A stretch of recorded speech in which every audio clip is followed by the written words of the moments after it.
the destruction of the illusion of Maya, the destruction of the basic idea that you are an individual. That is what the side of Shiva is all about. But also, at the end of an age, Shiva is supposed to come and dance his big dance, which destroys everything. This is also Shiva, and this is probably the most known image of Shiva, standing on one foot with the other foot, like in a particular posture, and creating this fire which destroys the universe, and he is trampling the demon of ignorance underneath. He is destroying the ignorance. Shiva NATARAJ, the dancing Shiva. The dancing Shiva also exists a little bit in different form, then more really related to the Lord of Dance, and dance being like beautiful art also. So that also exists, but the main symbolism of Shiva NATARAJ is the dance of destruction, which happens in the heart of man, first and foremost, no? Where the false identity is removed and the real identity, the real mango tree is coming out. This is how we know Shiva more, maybe, as the meditating yogi. And this is very typically Shiva. He is the ideal yogi, the ascetic yogi, the one who removes himself from creation and goes in the Himalayas, goes in the forests and meditates. So meditation is his primary activity, conquering mind, which is here the tiger skin on which he is sitting. The tiger represents mind, and he has mind under control because he is sitting on it. So this is very, very typical Shiva image. Shiva also comes in many forms, but he always remains Shiva. Also here you can recognize Shiva, but here he is MAHAMRITYUNYAYA Shiva, the Shiva who holds the elixir of life, and who is a form of Shiva very often worshipped when people are very, very ill or even dying. Then they try to get some help there. So this is another form, but Shiva does not incarnate as Vishnu in different kinds of form. Now, this is not entirely true, because in some cases, like for example Hanuman is seen as an incarnation of Shiva, and in the story of Ramayana there are definitely some allusions to it, but then Hanuman will not say it. So it is different with Shiva. When he does take another form, he will really hide in that form and he will not say, I am actually Shiva. Unlike Vishnu. Huh? So this is quite different. Shiva always remains himself, always the ascetic yogi. And so his main thing is yoga. And this is also where he can bring us most help. Vishnu can bring us much help also just in life and love and even business. While Shiva only helps there for yoga. Some other things are also there, like the Shiva Lingam, which is the male organ of Shiva, is also very often worshipped. It is seated in the yoni, which is the female organ of Shakti, no? And together they represent this unity of consciousness and energy, this eternal union. But Shiva Lingam definitely also, for example, is worshipped by women who have difficulty getting children, things like that. So some other things are also like asked of Shiva and maybe also granted, but this is a little bit less with Shiva. Shiva is really the deity for yoga, for getting rid of your attachments, for getting rid of your desires. This is where Shiva comes in. To become free. This is what Shiva is all about. And Shiva very much in the stories always is free. He is a little bit like a rebel, doesn't really like follow the rules so much, is usually like clothes a little bit like poorly and doesn't really care what people think of him. So he is only involved with his yoga, like many of the ascetic yogis are. So definitely he is very important. Here you see him a little bit in an older form, a little more angry form also, Rudra Shiva, which is there in third chakra, where the ego, of course, has to be developed. In third chakra, where we develop some self-confidence, which is needed, some fire, some willpower, some purpose. This is all coming from third chakra. But there, the Rudra Shiva teaches us not to get too attached to that newfound self-confidence, because everything anyhow will perish. And so the old Shiva in ash very much represents that impermanence of everything.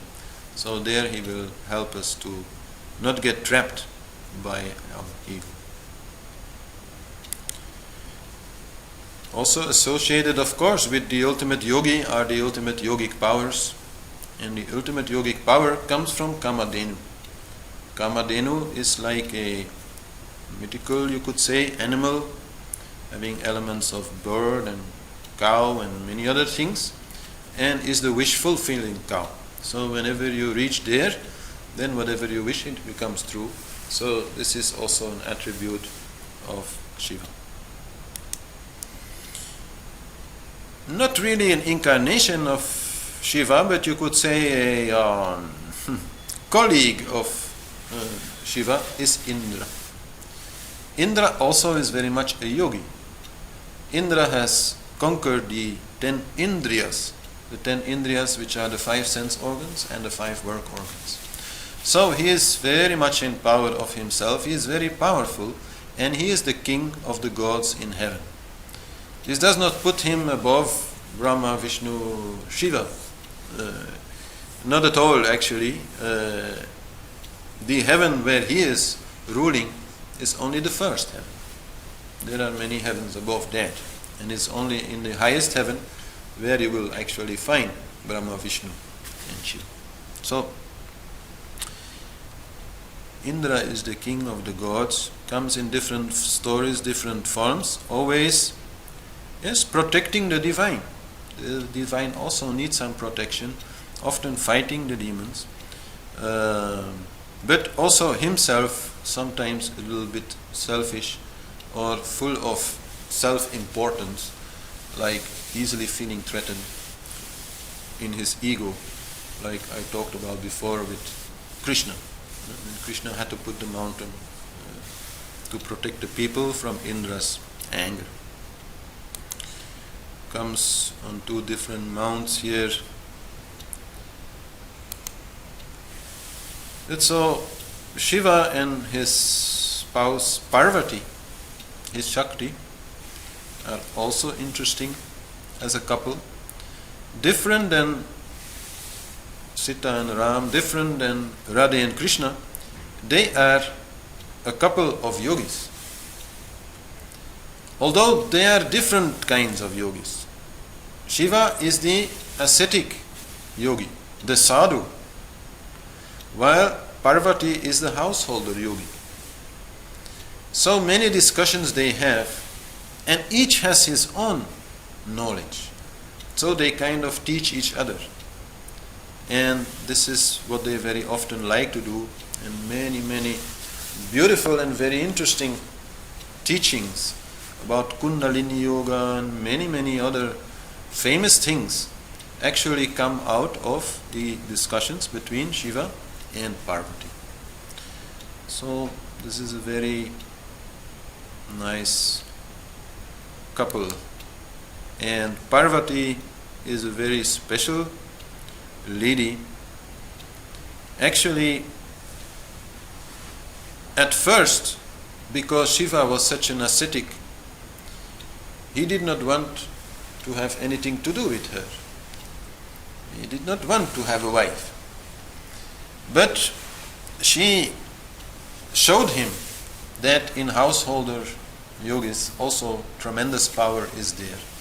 By meditating so powerfully on his name, on Om Namah Shivaya, that all the animals of the surrounding area came together to bask in that radiance of peace and happiness, so that even animals who would normally like attack each other or eat each other, they were all there together and having a very good time. And so this convinced then Shiva that maybe some good might come also of this relationship, and they got together. Actually, Parvati is an incarnation of Shakti, but there have been others, like also Gauri was also together with Shiva before. And that's even a different story. Shakti or Parvati, I mean, these things kind of, mix, but Parvati definitely is like the most important form of Shakti, so then very often they are combined. Also comes as Annapurna, the goddess of food. One might actually expect this goddess to be on Vishnu's side, but she is here quite clearly, because even a sadhu needs food, and this is also the story that is shown here.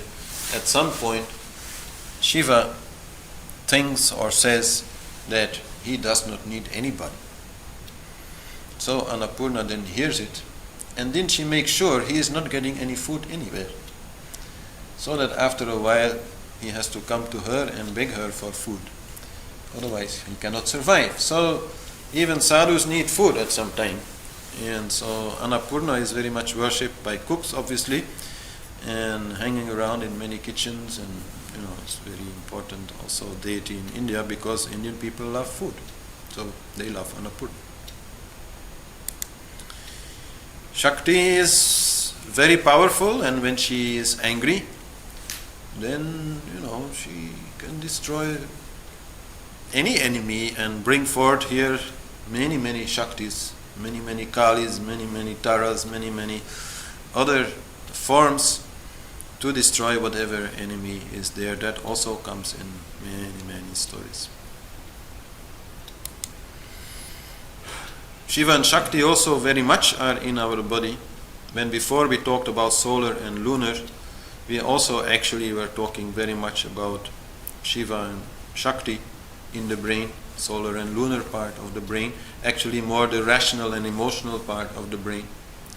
And also, of course, beyond that, very much as consciousness and energy, which is the essential duality out of which anything is made. So that duality is often seen as divine, obviously, and in this way as Shiva and Shakti. So in that way you can say Shiva and Shakti even become Vishnu and Lakshmi, or Brahma and Saraswati, or any other couple of Hindu gods. So it's not only in Vishnu's side, that you can say that Vishnu and Krishna, they are really all the gods. Here also, they are really all the gods. They are all one. Anyhow, there's only one. Many forms, many aspects of the story. So also here in our body, so here we see a clear relationship also with pranayam, breathing exercises. And also in the chakras, definitely, the path between 6th and 7th chakra is all about unifying male and female. We are all like Ardhanarishwara, half Shiva, half Shakti. We are half male, half female. In the journey from 6th to 7th chakra, these two have to come together. These two have to come to really love each other and be in harmony with each other. And this is shown there above. This is called Kameshwari and Kameshwara, but this is actually just Shiva and Parvati, in eternal embrace, in full union, in full love of each other. And only then the final liberation in 7th chakra can be reached. And also you can see Kamadhenu there in the middle as the wish-fulfilling cow, which comes actually just before that moment as a little trap, you could say. Because, well, if you start wishing things, then you are again trapped in duality. The idea is to get rid of duality, which is what then is shown there. So, but then this Shakti, this power comes in many, many forms.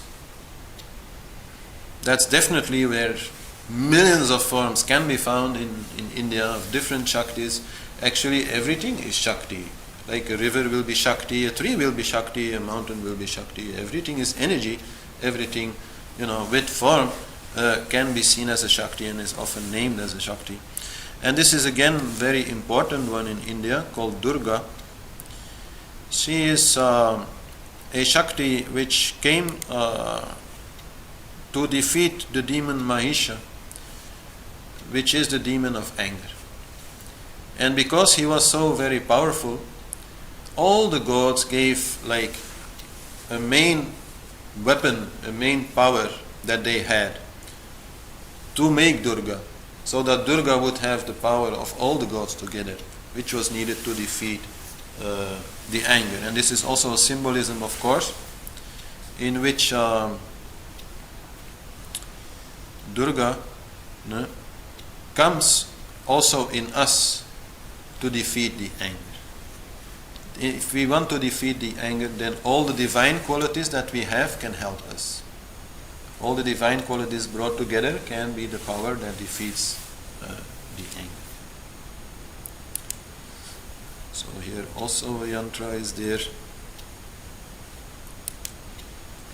And then another main one already mentioned is Mother Ganga, very much also related to Shiva, very much related obviously to the Himalayas.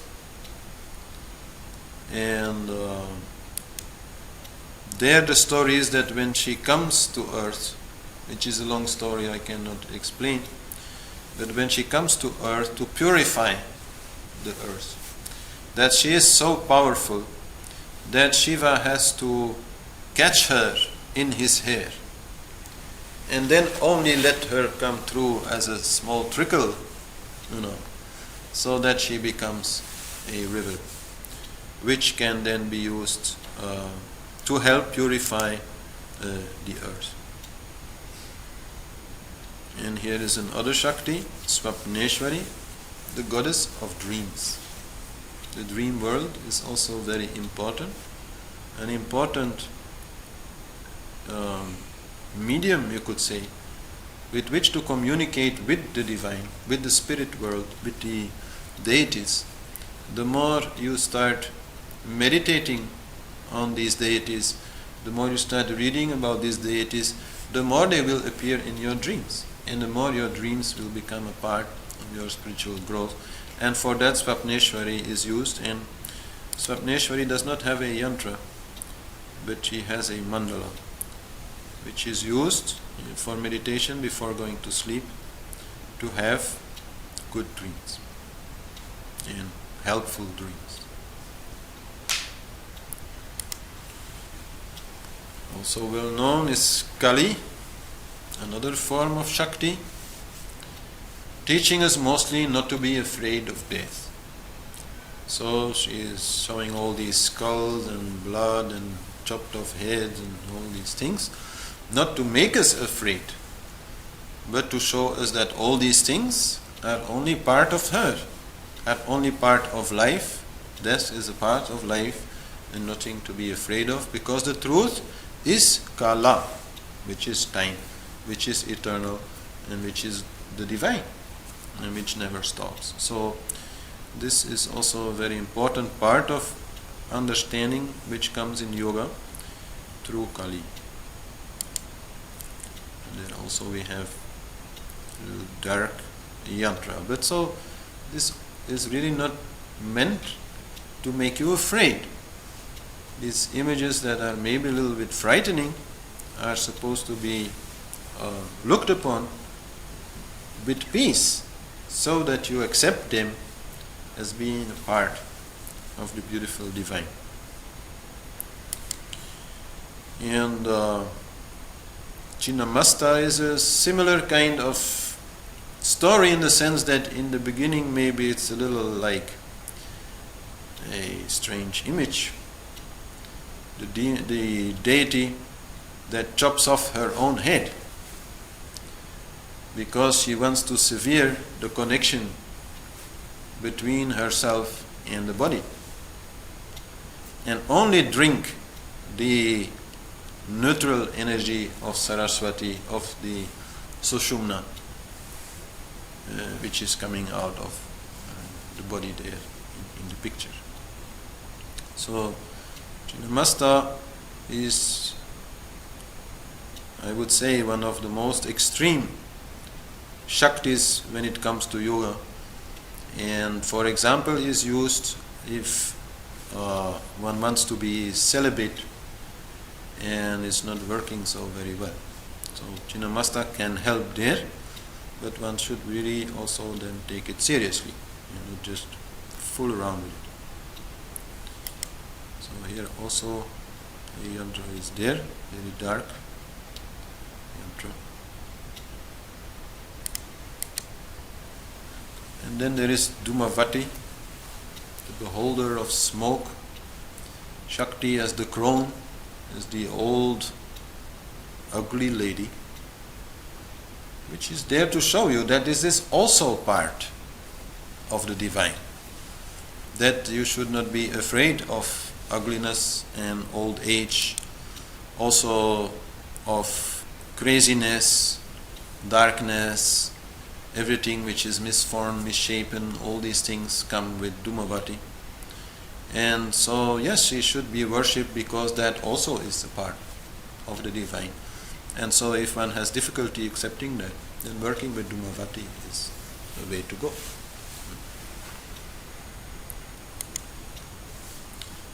So that was the part of Shiva, or a little introduction to it. I mean, there are so many others. There is Matangi, there is Tara, there is so many others. I cannot really go into all of them.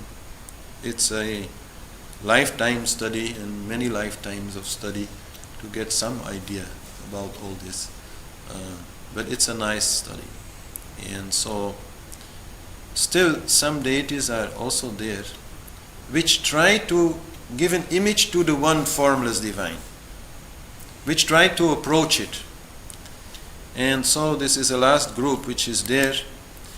And the first one is obviously Trimurti, which means three heads, which has the head of Brahma, of Vishnu and Shiva. Right, obviously. So this is then a form of the Supreme, because it has all these three parts together. And there is another form of Trimurti which is called Dattatreya, which is more like a figure with a story, which is also having these three heads of Brahma, Vishnu and Shiva, and is supposed to be the father and founder of yoga. It's a very interesting story, also in the way that he is on one side the father of yoga, on the other side he really likes to drink and having some fun with the ladies and things like that. So it's quite a controversial story, but among some main group of sadhus in India, very much worshipped and very much seen as important. Dattatreya. And then we have Agni, which is not here because of the three heads, because they are actually not Brahma, Vishnu and Shiva. He is here because Agni, as the god of fire, is seen also as a representation of the One, of pure consciousness. Fire brings light, like consciousness brings light on everything. That is similar also to the sun. The sun also brings the light and is seen as consciousness. So here also Agni is there, and very much also the fire is seen as essential when we want to communicate with the divine, when we want to interact with the divine. So whenever we are doing anything spiritual, lighting a lamp is essential. Lighting a candle is essential to bring Agni there and to have this light there.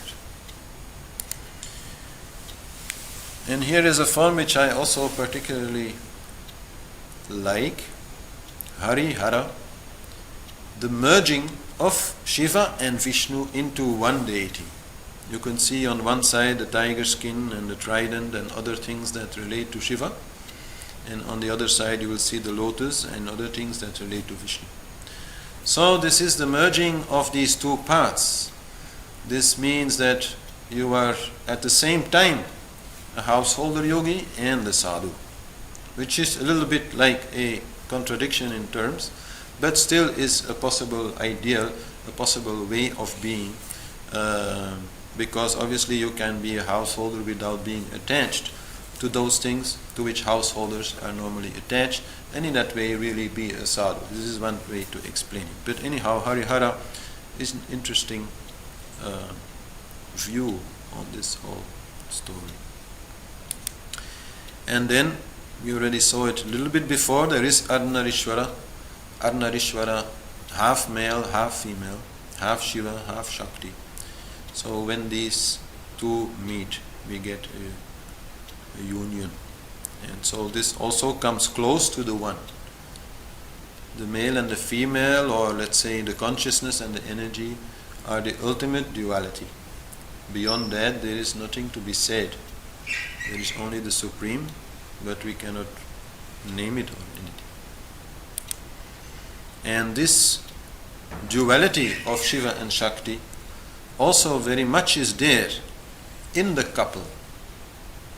As Shiva and Parvati being separate, but also being together, dancing together in Himalayas, dancing the Tandava dance, and here very nicely also mirroring each other's moves, which is symbolizing how in togetherness we can harmonize this union so that it really becomes divine. And this is not only, I would say, a matter of love in a couple, man, woman, this sort of thing.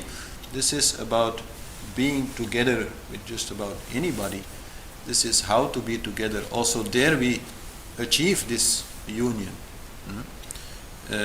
this divinity, by mirroring each other. And then, last but not least, is Ganesha. And Ganesha is there because he is really beyond category. Ganapati means the ruler of category. So, Ganesha is actually the son of Shiva and Parvati, but you cannot say that in the way that he comes into the stories that he is very much like ascetic. Neither will he question asceticism. He is always just pointing out the spiritual aspect of everything. He is always light-footed, dancing, joking, and so he is very much a figure beyond all. And some will say he alone is creator, preserver and destroyer. So some really pose him as above that, but this is all not so important how they relate to each other. Either you like him or you don't like him, that's all. And if you don't like him, you'll find some other one you like. So it's quite simple. But so Ganesha is very, very important in Hinduism, comes at the beginning of every spiritual undertaking, because he removes obstacles. And he removes obstacles because if you love him, as I explained, you need to put your ratio aside. You need to trust the divine. And to trust the divine is the main way not to have any obstacles in whatever you are trying to do. It's only if you are trying to force things that it's not going to work, or that it might not work. But if you can trust and let it go, then the divine will support you. And that is what Ganesha gives you, if you can be with Ganesha. And so, one story to a little bit explain how Ganesha looks at things, always in very spiritual way, is this one. To put it in short, Shiva and Parvati, they would like to have a little holiday. But what, will happen if they are going? Somebody needs to take care of the universe. So, the gods decide that the two sons of Shiva and Parvati, which is Ganesha and Kartikeya, and you see Kartikeya there in the distance flying away on a peacock, the two sons should do a race around the universe. The gods are thinking, okay, the first one who can race around the universe, he is the most fit to replace his mother and father when they are going on a holiday. So they say 1, 2, 3, go, and Kartikeya jumps on his peacock and flies off very rapidly, while Ganesha actually is not moving at all. And so everybody is urging Ganesha, come on, you have to also depart, otherwise Kartikeya will win. And he said, okay, if you really want. So he mounts his rat, which is actually the ego, which he has under control. He mounts the rat and walks around Shiva and Parvati. And he says, I'm done. And he said, how come? You have only done this little circle here. He said, well, but the only thing that exists in the universe is Shiva and Parvati, is consciousness and energy. So to go around the universe, the only thing I have to do is to go around them, and I'm finished. And so everybody says this is really correct and the right way to see the world, much more wise than Kartikeya, who flew off and tried to cover this whole distance. So you are most fit to rule instead of Shiva and Parvati. So this little bit explains typically how Ganesha is moving around. And different forms are there. Usually they name 32 different forms of Ganesha. This is just one of them, mostly also associated with care for children, for example. So different forms are there. Actually, Ganesha is one of those deities which is painted in so many different forms, so many different colors. Like many other deities, they have a particular color. But Ganesha you can find in green and red and blue and whatever color you like. So he is also like quite open-minded. And some discussion is there whether he has a wife or not. Some will say that he loves his mother Parvati so much that actually he is not interested in any lady, so he doesn't have it. And then others say that he has two, Buddhi and Siddhi, wisdom and power. So anyway, the story about it is there. And